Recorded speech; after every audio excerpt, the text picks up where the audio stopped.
Hello, this is Yuxi from CLOSLER, and you're listening to The Making of a Clinician, a CLOSLER podcast. In today's episode, we're presenting you an intimate conversation with Johns Hopkins physician, nurse practitioner, and trainees about their personal journeys and stories through medicine.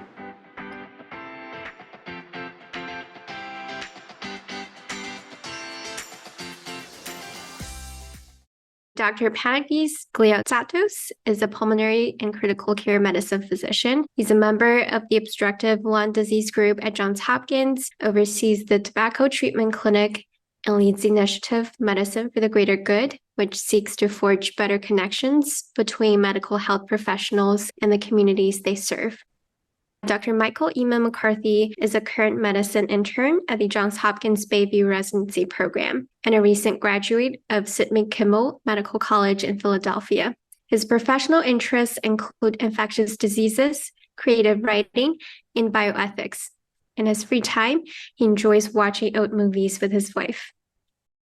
Ben Roberts is a nurse practitioner, musician, and dad who received his bachelor's degree in cognitive science at Vassar College, his master's of science in nursing at Johns Hopkins, and his adult gerontology acute care NP training at Georgetown University. He has been a part of the nationally recognized palliative care program at Hopkins Bayview Medical Center since 2019, where he subspecializes as an advanced certified hospice and palliative nurse. Emily Rodriguez is a third-year, first-gen medical student at Johns Hopkins University. Emily has long-standing interests in the intersection of medicine, science, ethics, and society. She currently serves as the Northeast Regional Director for the Latino Medical Student Association and hopes to pursue a career in cardiothoracic surgery. Now we're going to jump into the questions. Briefly, can all of you explain your role at this stage of your medical career for people who may not know? I'll go first, but medicine is this long journey, and you take on different academic titles, though you still feel like you're still that med student that's hungry for, wanting to do good, ideally, hopefully change the world for better, one patient at a time. So regardless of the academic titles that you read off for all of us, I imagine we all feel the same place, regardless of where we're at. Where I'm at in my career is I'm an attending physician. I'm an associate professor. So individuals like Dr. McCarthy, sometimes it might be my resident on my team. So I'm the last to kind of weigh in. I think of myself more as like the coach when I'm around other residents or medical students, just trying to make sure they're learning medicine and more than anything, putting the patient first, and then just adding where the science is needed. At the same time, I finally feel like I can begin to do my own research interests and trying to leave a more permanent place in medicine, ideally for better. Hopefully I answered that question, but to the students out there, honestly, every doctor still feels like their first day of intern year to some extent. I can go next because I feel like mentioning intern year is a cue for me to go now because it's really not that far off from my first day of intern year. It's about 4 months ago. So as Dr. G mentioned, so I'm a medical intern, meaning it's my first year of residency. I graduated in medical school last spring. And really as an intern, especially as a medicine intern, it might vary a little bit between specialty, but as a medicine intern, you're really kind of the point person for all of your patients. So, you take primary responsibility for your patients, and you often staff them with senior residents as well as attendings or fellows, whoever else might be on your team. But what's been really kind of rewarding about the transition from medical student to this year is really that ownership of and responsibility for patient care, and that can be a great learning opportunity. And it's also, a learning curve as well. So as Dr. G mentioned, every day, is a learning experience, and you grow every day, and you feel that I feel like I've made a lot of progress over 3 months, but I know there's a long way to go, and it is a journey, and I'm more or less kind of at the start still, but it's been really rewarding so far, and so I love my job. I'm Ben. I'm a nurse practitioner in the role of a consultant on an interdisciplinary palliative care team at Johns Hopkins Bayview. And so doctors like Panagis and Mike consult my team to step in when patients have serious life-limiting illness and need some specialist support in terms of, typically in broad strokes at least, typically in terms of really challenging symptoms related to their life-limiting illness and or complex conversations about goals of care and hard decisions. I also am a nurse educator, so really love teaching in the nurse residency program at Bayview and even getting a chance to work with some interns like Mike and his colleagues on goals of care. For everyone in our panel, what was your journey like in medicine? What inspired you to go into medicine or this specific area of medicine? And did you have any lucky breaks or challenges along the way? Do you guys want to just stick with the same order? I'll give it from a different perspective, just because I imagine we're all going to weigh in wherever we landed. Actually, I'm going to try to answer this in 3 minutes. I'm even timing myself. No, I'm going to answer this one question 2 ways. First, about the question, I'm going to take it to a different approach, because some of you guys are still in undergrad and you might want to become clinicians, doctors, nurse practitioners, nurses, etc. My biggest frustration where you're at in your career, and I'm guilty a little bit of it, is when people ask you why you want to be a doctor. I can only say that because no one's ever, I didn't become a nurse, but I imagine you got that question too when you wanted to become a nurse. And why I dislike that question to my heart is because you've never doctored before. You've never nursed before. You have no idea, right? It's the one profession you're choosing where you even get into the school and you still don't get to do it until you graduate. So it's the world's worst question to ask because you don't know. You've never done it, right? So right off the bat, for all of you out there, I mean, the better way to frame your mind, because it's actually how you're thinking, is what kind of clinician do I want to be? And it doesn't mean pediatrician, internal medicine doctor, nurse practitioner. It means, do I want to be a good listener? Do I want to have empathy? Do I want to care? Do I want to really vigorously learn how to sleuth through and read and try to stay up to date with the sciences for my patients? All of those you can do right now. All of those are skills you can have right now. Being drawn to the field of medicine is like falling in love. Something draws you to it. Can't really put it into words, and however you choose to describe it, you're going to find you could do the same thing somewhere else. It's a calling, you're drawn to it. Why I chose pulmonary critical care, and I'm going to give you with this answer, then turn it over because I promised 3 minutes. Whatever clinical field you decide to do, you want 3 things to be found. You enjoy the science, meaning you can pick up the research and read. You enjoy the patients, and you have role models. Whatever clinical field you find, if they fulfill all those 3 things, that's the one to go to. Over to you guys.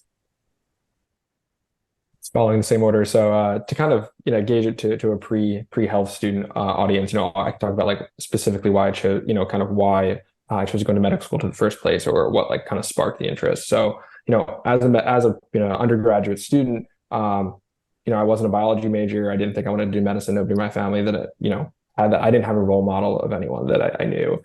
But I was just looking for experiences of ways to engage with the community around my undergraduate university, and I kind of stumbled into this chaplaincy volunteer role. So I started kind of going on Sundays on the weekend to visit patients who had requested chaplain visits. And that was a really interesting angle, I think, to come into medicine as, because everything since then has been colored by that, why I want to go into internal medicine, why I want to go into infectious diseases eventually, really stem from this experience, because I just saw how big of an impact you can have on people at these critical moments in their lives, which we always say every day we come to work, it's just another day, but for a lot of these people, it's it could be the worst day of their life, or the worst week of their life, or just another crisis moment.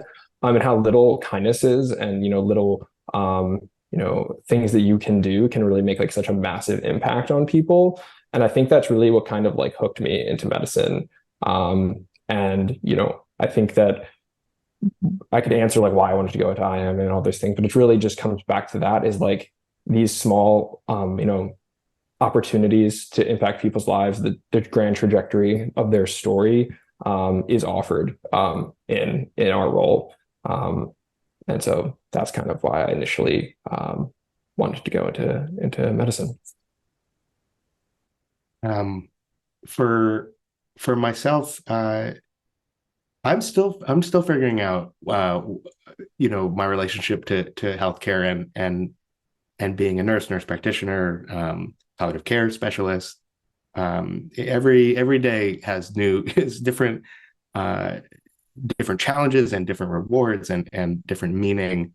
But I think that word meaning is at the core of why I was drawn to the bedside. Like why, I just remember being young and trying to think about what do I want to do with my life. And if I'm going to have a career, that career should be meaningful, both for myself, but for others and the world. And there's a lot of ways to make meaning in the world. But I really saw nursing as a really concrete way to have a meaningful career. And then palliative. I was caring for my grandfather while he was in his last couple of weeks of life. And this is before I was in nursing school to begin with. And he kept getting readmitted for pneumonia. We know patients like my grandfather. And I was visiting him in a rehab, and he kept telling me, Ben, I just want to go home. I just want to go home. And I was there. I guess I was 23 at the time. No, Poppy, you can do it. Do the rehab, do the exercises. We love you. We want, you'll get home, but we want you stronger. Things I hear from my patients' families all the time now, 10 years later. And then he died one night alone in the rehab. And I was just left with this, kind of devastating, but also really profound insight that I loved him deeply, but really didn't hear him in that moment. And that always stuck with me. By the time I then got to nursing school, it's like, oh, listening. Panagis mentioned listening. I mean, that's at the absolute core of what brought me to the bedside and what keeps me motivated today. Good evening, everyone. I'll also just sort of go into a little bit of where I'm at in my journey. And so, as was mentioned, I'm a current medical student at Hopkins, so not yet in a field, in all of the fields as I go through my medical education. And then, for those who are unsure how to get to necessarily this spot, I did high school, finished that. Then I went to undergraduate. I went to a 4-year university, and then took a year between undergraduate and medical school, and now I'm here. And I think that's all sort of very, very relevant to my journey in sort of this question about lucky breaks or challenges, because I feel like that's really just my journey into medicine was a lot of lucky breaks and challenges that have shaped me. So I grew up in the inner city of Cleveland. I grew up to one of the strongest people I know, my mother, who raised not only me, but a whole community. She always worked multiple jobs, but she always made time to give back and always instilled in us that you lift others up as you continue to rise, no matter what position that you're in, no matter what school you're at, whether you're in high school, undergrad. And then I take this to me as like a future attending, that you always bring someone else up with you, and you always can. I had the really fortunate opportunity to go to a really good private school in the suburbs. I got on a big scholarship to go there, and that really just came out of curiosity. I was reading the Magic Treehouse books. I asked apparently the right person about these books, and they got me an opportunity to go to a summer camp, which allowed me to meet the head of the school who afforded me this opportunity. And in high school, I was always really interested in chemistry, periodic table. because I thought you could solve your way through it. You didn't have to have this innate ability to memorize anything, that you can just sort of like work really hard and solve your way out of any problem. And at first I couldn't do that. And I got a C. And they were like, maybe this isn't for you. But I knew I wanted to do it. But at that moment too, I sort of questioned what I wanted to do in my life. And when I was really little, always wanted to be a doctor. But then in high school, when I was thinking about, well, what's the next step for me? Didn't really know too much about the college process, but thought, okay, I guess I'll try to go. But I thought I could never, ever do medicine. And the reason why was because I never thought I could know enough to do medicine. I never thought that I would trust myself to know enough that someone's life could be in my hands and that my knowledge would lead to an outcome for them. And so I was like, nope, I'll never be that smart. And so then I decided to do chemistry in undergrad. And I thought I was going to go and make medicine, basically, do medicinal chemistry. And I was doing that. I loved that and explored all sort of facets that I could in undergrad. I ended up also getting a minor in substance misuse and addiction, really fueled by some of the personal experiences I've had in life and with my family.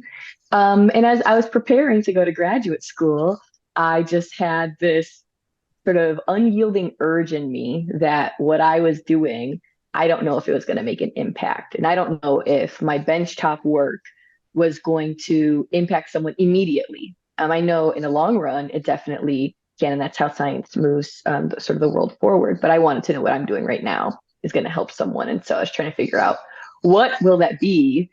And eventually it came back to medicine. And luckily I had friends who were already pre-med and knew about the process. They gently let me know that in June, before the application cycle, that I was already a little bit late, so I would have to take a gap year. And so I ended up taking a gap year, and I somehow got here. And I know people try and encourage me and tell me, oh, it's you deserve it. But I really do feel extremely lucky to be at this school where I've been able to run into mentors to sort of guide me and to be able to explore that path further. Yeah. All right. Thank you, everyone, for sharing your journey. So obviously, everyone's at different stages or different parts of the healthcare team. So based on your experience so far, could you say in a few sentences, like, what does clinical excellence mean to you? I mean, first it gets to the heart of what it means to be a clinician. Our identity comes because we care for patients. And so anything that's related to clinical excellence has to be that we put the patients first. I pride myself in trying to do that, both as a critical care doctor and as an outpatient lung doctor. Every single patient I meet, I tell them, I'm your doctor all the time, not just at these clinic visits. You need me, you call me. And then Monday, my two residents with me got to witness a patient who felt let down by me. Because when I needed you, you weren't there. And, I explained that I had a tough 4 weeks in the oncology ICU, but these were explanations. I told them that these aren't excuses. And you come to realize that, clinical excellence is us putting the patients first. And we have to realize at the same time, it's also about making sure that we know how to continue to be who we need to be for the patients, because we're going to fail. It's part of medicine. I mean, think about it. We're trying to keep people alive, and that's the ultimate outcome of just living. So from that standpoint, those kind of encounters and many others, I think clinical excellence isn't just about putting the patient first, because we always do, many of us will, from Emily to Michael to Ben. But it's also realizing when we feel like we didn't do that, how we can rise above it. And that patient, him and I spoke the next day, and actually what he said was like, just thanks for listening. He's like, I get it. And he's like, I get it. I'm not your only patient. You make me feel like I'm your only patient, and I appreciate that. And so like that made me realize, even when we don't think we're at our best, putting our patients first, they just want to be listened to.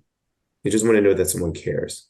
And so that's what clinical excellence is. Is it, when I say putting the patient first, it's really an emphasis that the patient is prioritizing how they want their health. and we'll do the best to manage them.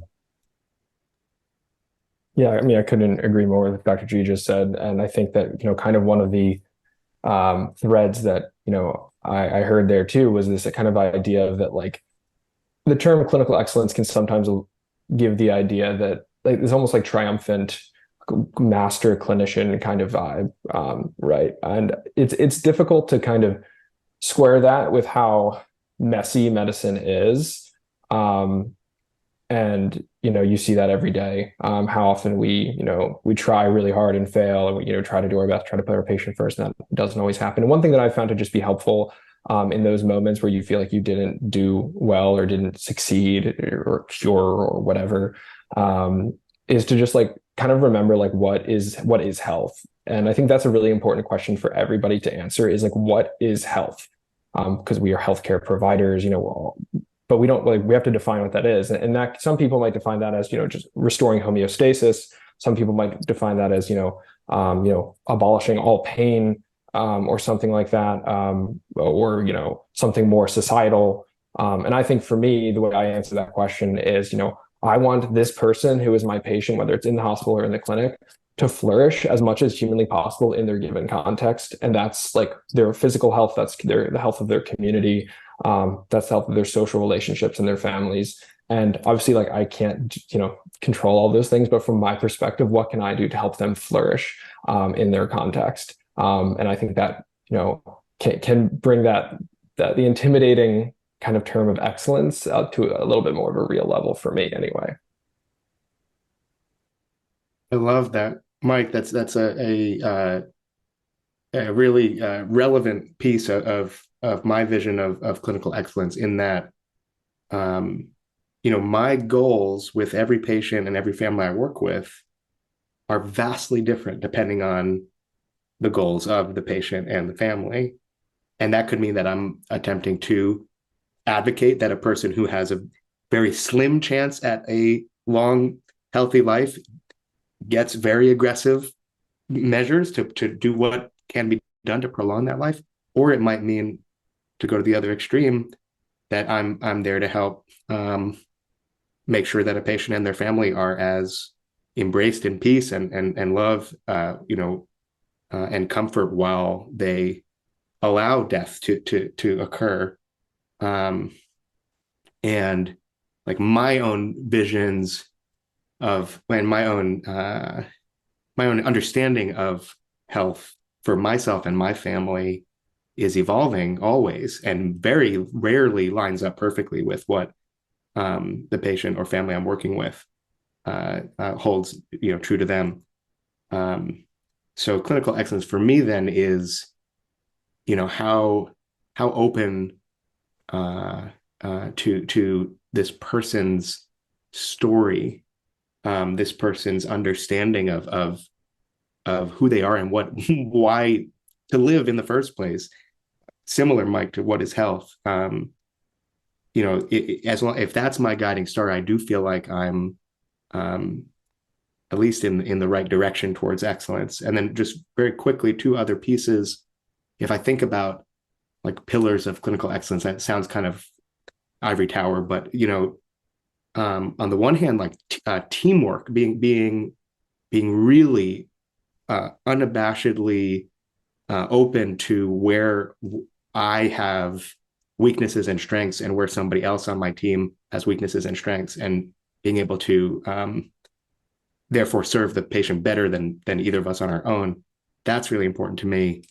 And then last but definitely not least is just like rigorous self-evaluation, which I think both docs who have just talked, are speaking to this too, that we will fail. We do fail. Okay. And then, but are we honest about that? What do we gain from that? What do we provide out of that? Yeah, I think, as in this new phase of my medical curriculum, so a lot of schools, you'll do 2 years sort of classroom work, 1 or 2 years, and then you go into the hospital setting. And I'm defining what is that excellence for me. And I think, on one hand, I think a very rudimentary way I thought about it is like, okay, the doctors that know everything, they have the most technical skills, they're excellent. But I think as I've been able to interact with patients and sort of see this sort of flow, I think I also combine that is that, I can define all these standards of excellence of what I want to be, and what I, strive to be. But at the end of the day, I think it'll be the patient. It'll be the patient that defines what's excellent, because you may have those skills. You may have, come in with this team and have this good team functional unit. But at the end of the day, if, your patient really just wanted someone to talk to her, and your team was functioning well, and you had all the skills and you knew all the knowledge, you might not have been excellent for that patient at that time. And so I think it's this combination of, having these goals for yourself, or how do you want to be excellent in a day, and how do you want, your team to function, but also always reminding yourself that at the end of the day, you're privileged to be able to be a part of this person's life and journey, and they're sort of the captain of the ship, and they'll steer where excellent is. Has there been any stories or specific events that sort of shifted the way that you practice medicine or interact with patients? On top of that, like in a diverse region like Baltimore, how have you incorporated the role of diversity and inclusion in your daily practice, and how do you advocate for that?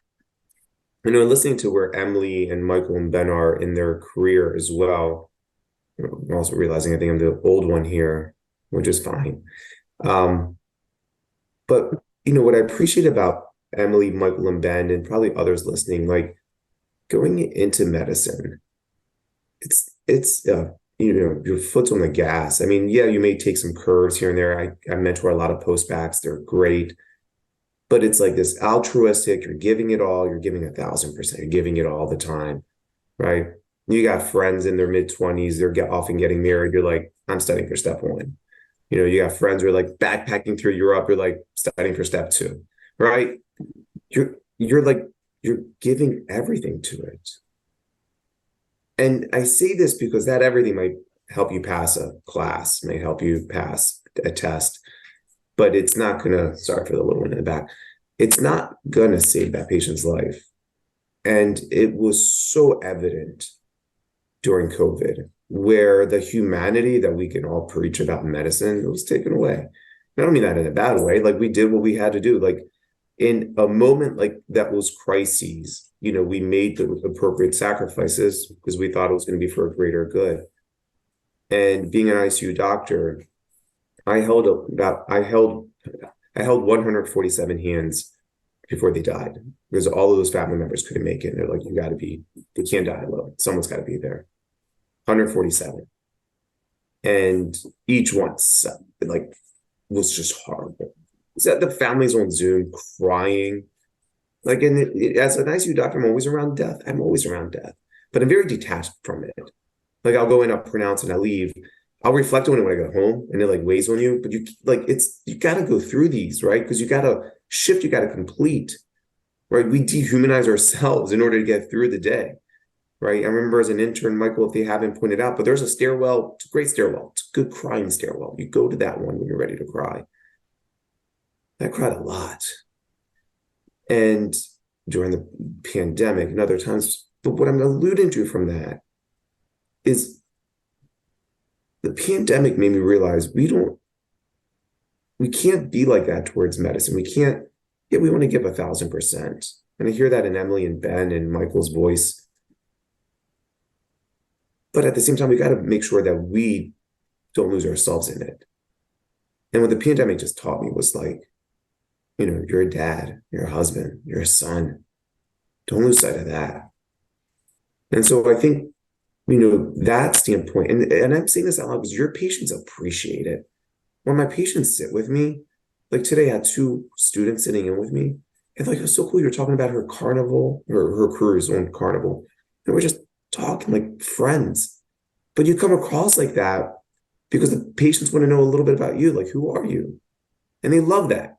And I'm realizing I can't be myself unless I really devote time for me. So what the pandemic made me realize is that you can't lose yourself, even in a profession that you love, like medicine. And I love it, but you cannot lose yourself in it, because you're going to go crazy, because there's not a battle you can win. And so it's made me realize how to best appropriately juggle and balance. And I'm saying this selfishly now because where I'm at as an attending, but this is what I plead with my students, with my med students, with my mentees and my interns.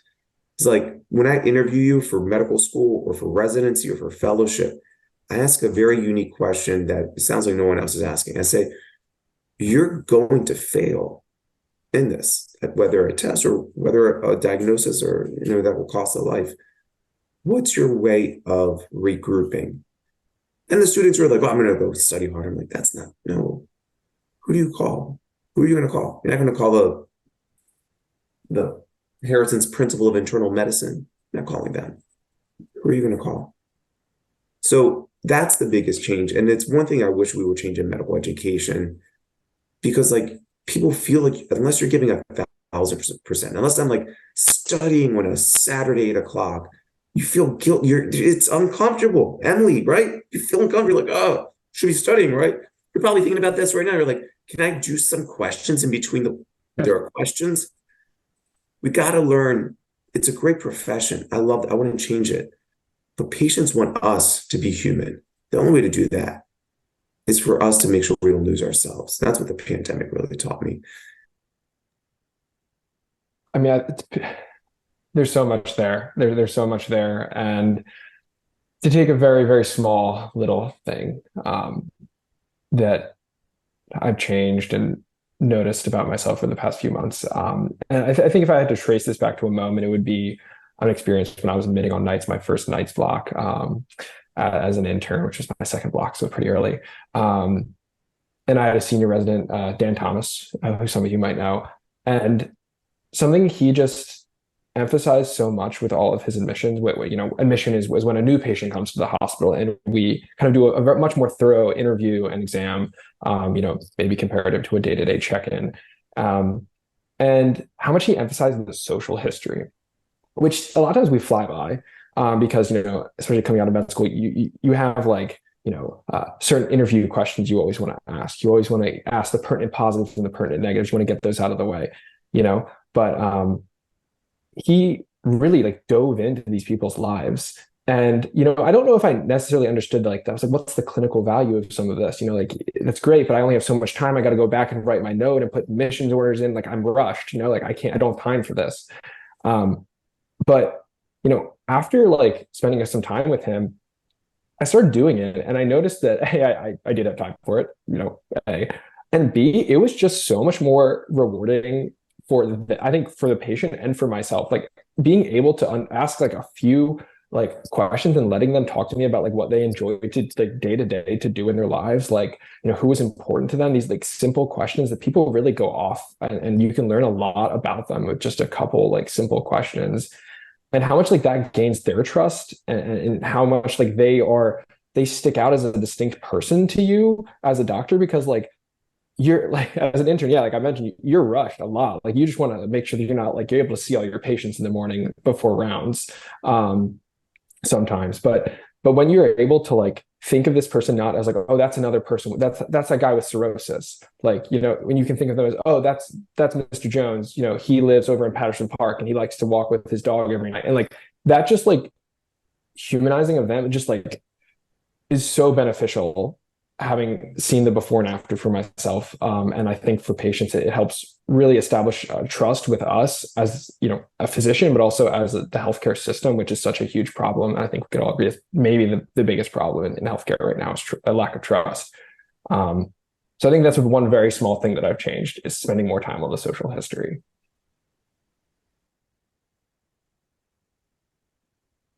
I'm going to tell a brief story that goes back pre-nursing school, when I was a nurse assistant in a psychiatric, inpatient psychiatric ward in Hudson Valley, New York. And there was one patient who wound up, she was sort of like, she was dancing a little bit, and she wound up reaching up into the ceiling. It was one of these ceilings with, the square foam, blocks. I don't know what that's called. And she reached up and she wound up doing a pull-up into the ceiling, and it broke the ceiling.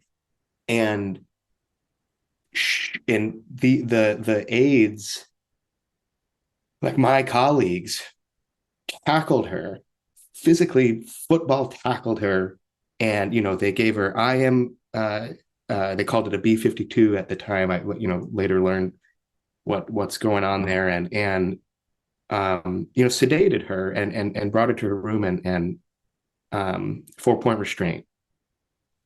Needless to say, not evidence-based practice. But what am I telling this story about? I was telling this story because here was a woman who was dancing and wanted to reach up and do a pull-up. And I had such a clear, she changed my entire understanding of environment, of patients and their environment, where if she had a pull-up bar, if she had a space to dance, if there was any amount of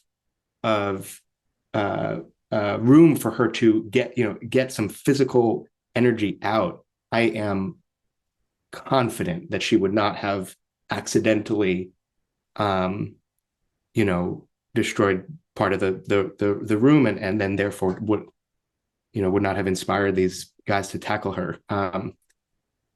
So yeah, that one patient shifting my entire perception of what it means to have an environment that's conducive to a patient's needs. It's really interesting, Dr. G. I think you obviously, your experience, you've seen it all, but in my preparation for this, in the question about sort of how his perspective changed, the first thing I wrote is that coming in definitely, and I think this sort of alludes back to my experience with going into medical school. Just thought I must know everything and I must be perfect all the time, or else that's someone's life. And else that's, and that's my responsibility. Even as a medical student, and I've been told multiple times, there's many levels of safety above you. I still took this feeling like, if I don't know something, that's someone's life. And so I think that's something I quickly learned on my rotations, and I'm still learning, is that really the thing I must master is not every single physiology, not every medication or every treatment algorithm, but what I really need to master is forgiveness and grace. And not of just myself, but I think, even as I progress, continue to remind myself mastering forgiveness and grace of the people I work with, and of my future patients too.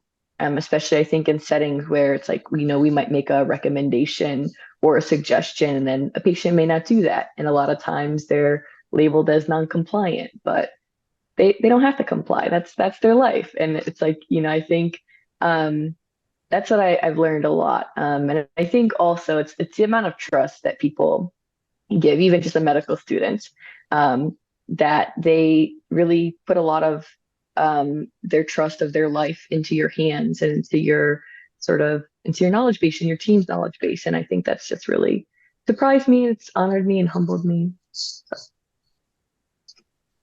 So going back to Dr. G's point, do we want to go for another round talking specifically about, how you incorporate diversity and inclusion in your daily practice? From my standpoint, I think we have to recognize, one, we're practicing in the US, a country that in of itself isn't an ethnicity, it's a dream. My parents were immigrants. They came here for that purpose. Over the weekend, with our community outreach of Medicine for the Greater Good, Friday night, I was at a synagogue. Sunday morning, I was at an Orthodox Greek church. Sunday afternoon, I was at the Islamic Community Center, right? And all of it to promote, some conversations around health and well-being. I think you're going to come across diverse patients. You're going to come across a variety of people with very unique cultures, identities, people who are having multiple identities, right? Because we all do, we all carry them. I think the way you incorporate that is what Emily, Ben, and Michael have been kind of emphasizing as well. It's listening. And you have to do that because what you're trying to do at the end of the day, as a physician, a good portion of your time is spent persuading. Sounds odd, but it is, right? I found high blood pressure in you. You got to persuade that you got to take these meds. And gosh, I hope I don't write that you're not compliant. Because you're right, Emily, or whoever mentioned it. It's like, it's their choice if they don't want to take it. But it's your conversation to try to gain that. And so today, Thursdays are our tobacco treatment clinic.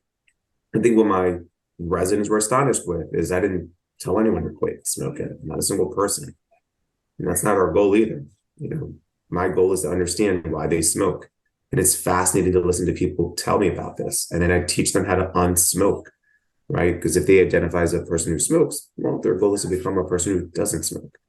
But at the same time, I got to convince them of that. I got to persuade them that they can do it. I got to persuade them that it's within their means as management of any other chronic disease, and we're going to do it together, right? That's the goal of it, right? So we're going to see diverse populations just merely being where we're at. To take that in, you got to listen to them. Who are they? Because what you do then is to persuade them with medicine for their health. You hopefully align the two together. That's key. No one wants to be a patient, but they want to be a mom. They want to be that church member.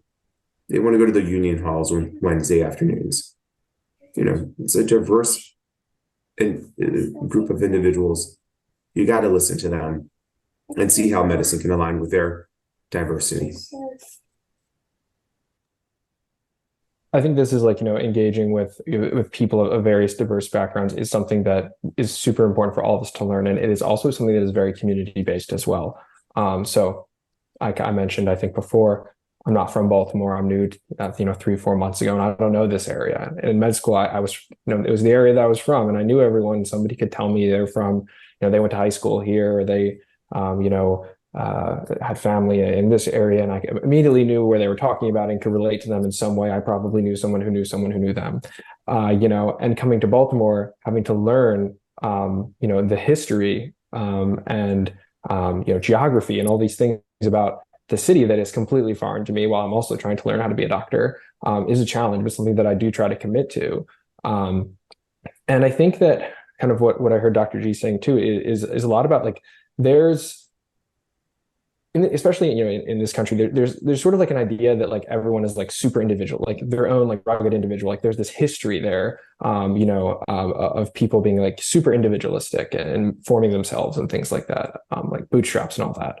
And then there's this also idea that people are almost defined by where they're from and their social context, and there's no way out of that. And pushing those two, seeing the flaws in both of those and trying to see down the middle of people are very much inextricably linked to their social context and where they're from, but they're not necessarily defined by that. And everyone is their own person still is, a kind of difficult waters to wade sometimes, but kind of approaching the people in this very personalistic way is something that, continuously striving for. And in order to do that, you do have to understand the social context. And that is something that I think, wherever you end up for medical school or whatever, professional school that, you guys are hoping to go into, really committing to that community and trying to learn, what kind of makes different people tick is, I think, super important.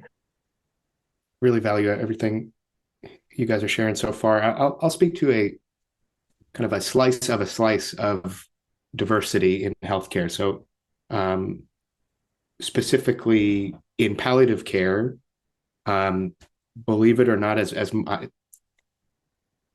a white male, I was surprised by this when I realized that palliative care actually has, and hospice too, have really left out the voices of a lot of different socioeconomic and racial groups, and really has, the hospice movement coming kind of from England in the mid 20th century, and was really focused on white kind of Anglo values, and was sort of built out from there. And as much as we talk about being, centralizing the patient's unique story, we're actually missing a lot when it comes to diverse populations. And so specifically then in terms of racial diversity in palliative care, one story I wanted to share is about I have this small consult team, like I mentioned at the beginning. We are, clinical, but of course we all do research and teaching. And there's this incredible research group that has been emerging over the past couple of years between the director of my palliative program and some researchers at the School of Nursing. who are interested in palliative care and specifically racial diversity and the Black voice in palliative care.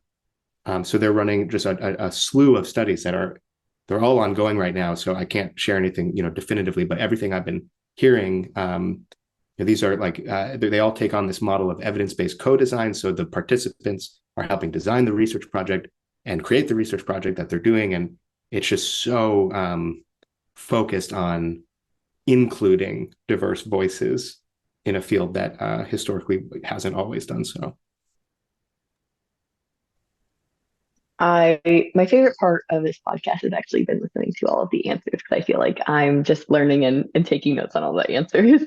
I think just a small piece, I guess from my perspective, especially recently, it's been very important to me, and that I didn't necessarily know was going to be as important to me going into medicine is really about sort of the differences in care in people with different language abilities. And especially those with limited English proficiency, just to see, how different care is. And I think that just goes back to what so many of the other panelists were saying today, is that like one of the most important things is listening. And I think if at the heart we're not able to listen to our patients, we're not able to care for them properly. And I see that a lot. I've had the opportunity to work at the Bayview campus of Johns Hopkins, which is serves more, their patient population consists of more than 50% Hispanic, Spanish-speaking patients. And so you can really be able to see that difference. And so I think for me, it's sort of bridging this gap of how to advocate for my patients, or the people that I'm able to participate in their care, knowing that I sort of have this language ability, and being able to sort of advocate for them and share things that may get lost in the literal translation, even with the use of translators. And so I think that's something that's sort of newer that I didn't expect so much. So now we're going to jump into the final section, the Q&A. There are a few questions in the chat already. So the first one is, how do you balance work and life?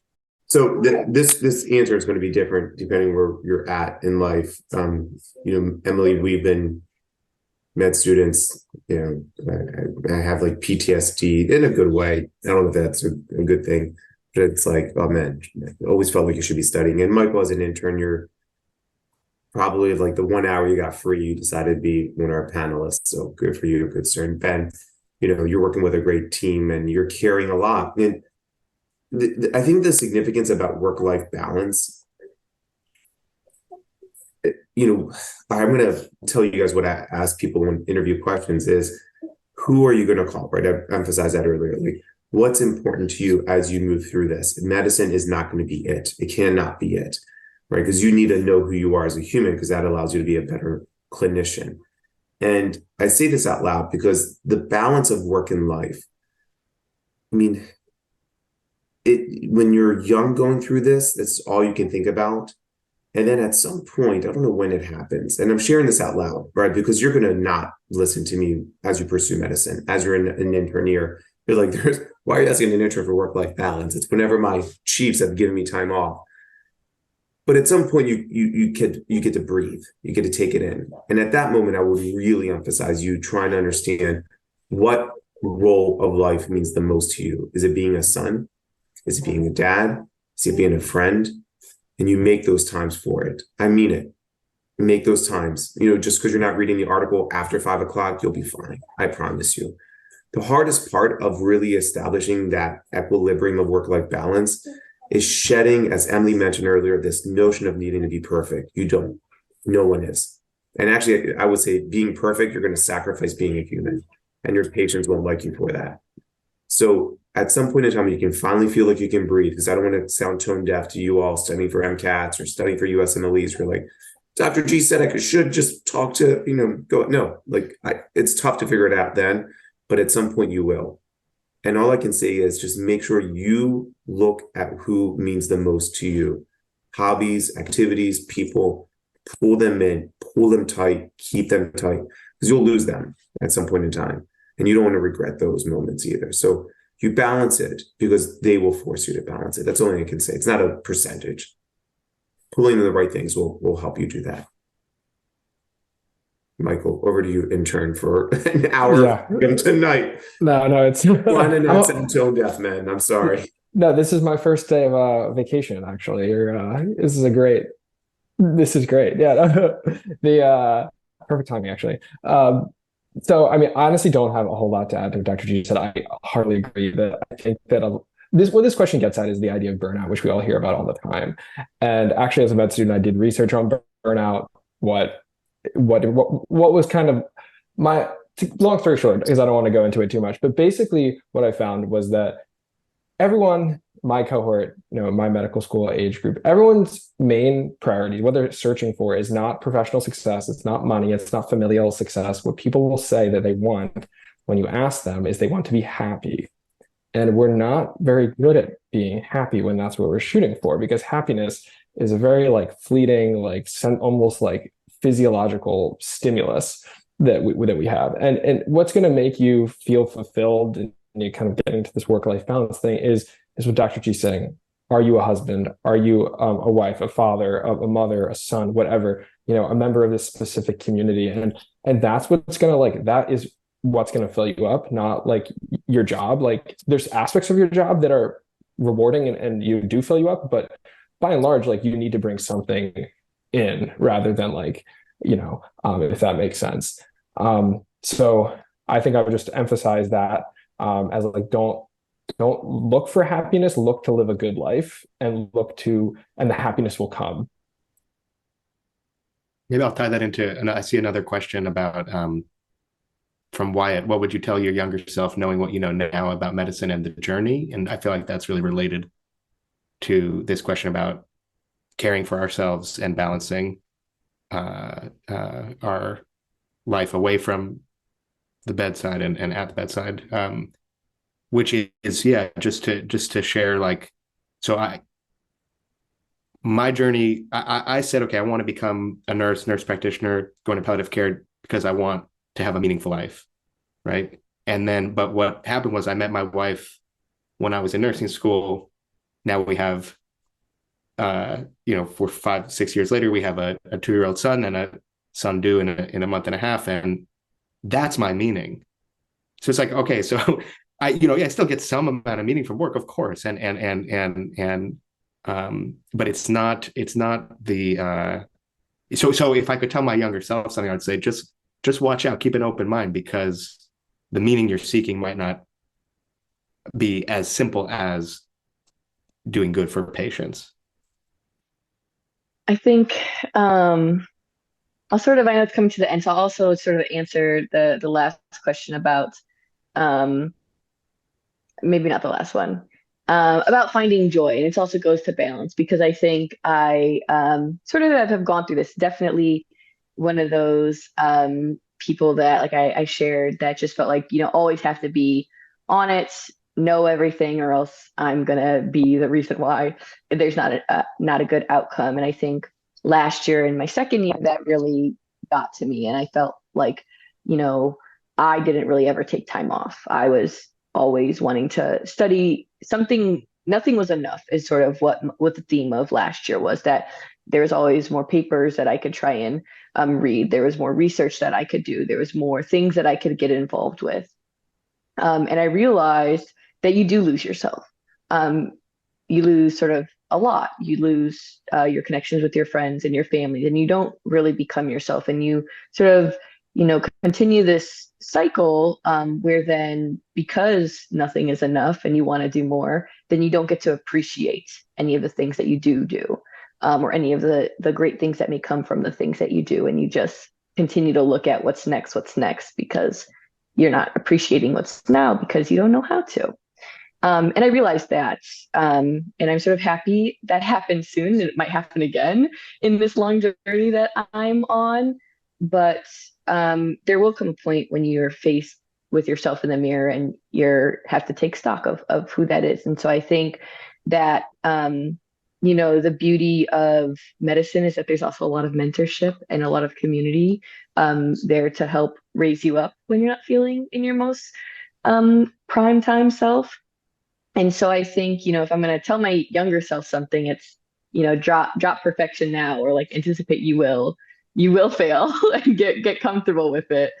But it's also like this work-life balance, that it's going to be a bumpy road, and you're going to have to figure out what balance means to you. And it might change as different parts of your life. And so a long-winded answer for a couple of short questions.